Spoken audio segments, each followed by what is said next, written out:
Tere, mina olen Tiit. Tere, olen Peet. Ja meie räägime teile täna ühiskonnamudelitest.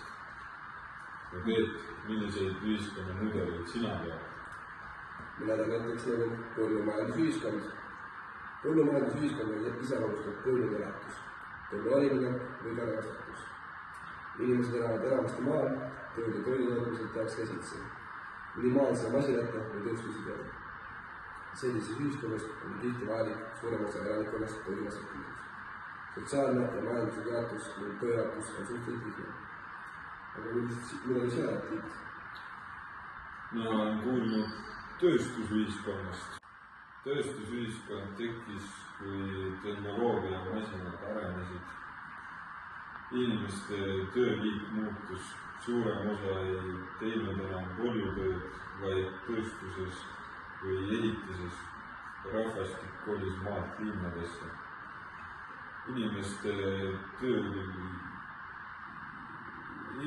tööliik muutus, suurem osa ei teinud enam polütööd. Aga milliseid ühiskonnamudeleid sa veel tead?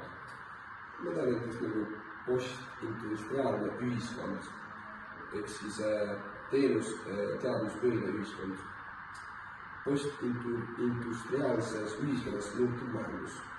Tootmise asemel hakkavad domineerima teenused ja teaduspõhised teenused. Haridus ja teadused muutuvad olulisest kapitaliks. Insenerid, teadlased, IT-töötajad, teenindussektor kasvavad, lihttöö ja hoolikutöö tähtsust vähendab. Majanduskasvu aluseks ei ole niivõrd materiaalse tootmise maht, vaid innovatsioon, tehnoloogia, info ja teenused.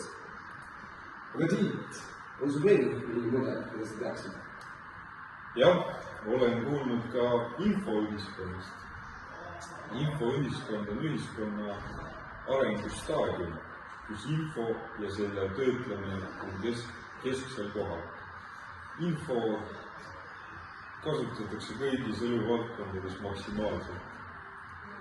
See tähendab, et digitehnoloogia, e-teenused, infojuhtimine ja teadmiste levik muutuvad ühiskonnas määravaks. Infoühiskonna tunnuseks ongi see, et tunnuste, info ja teadmiste tootmine ning levitamine on majanduse ja ühiskonna keskne osa. Mitte enam pelgalt tootmine või teenindus. Pane kinni! Aga Teet, millise ühiskonnamudeli sina valiksid? Mina valiksin modernne ühiskond ja tööstusühiskond. Suuresti see üleminek põllumajandusühiskonnalt tööstusühiskonnale. Aga miks see sulle huvi pakub? Selle ülemineku käigus toimusid fundamentaalsed muutused majandusest, tööjaotusest, rahvastiku asustusest, eluviisist ja sotsiaalsetest suhetest.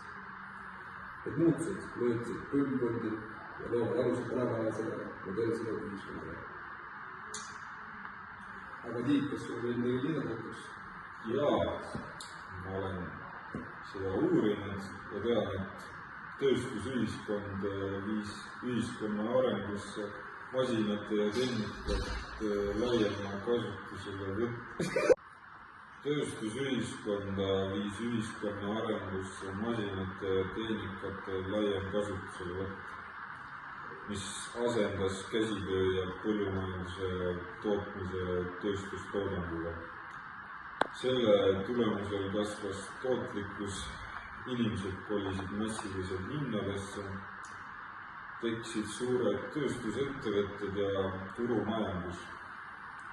Tööstus ühendas riike ja territooriume kaubanduse ja transpordivõrkudega ning muutis oluliselt sotsiaalset stratifikatsiooni, tööliigid ja eluviisid jagunesid oluliselt võrreldes varasemate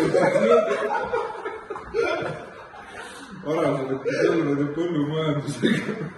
Sellega on meil saadud täna lõppenud.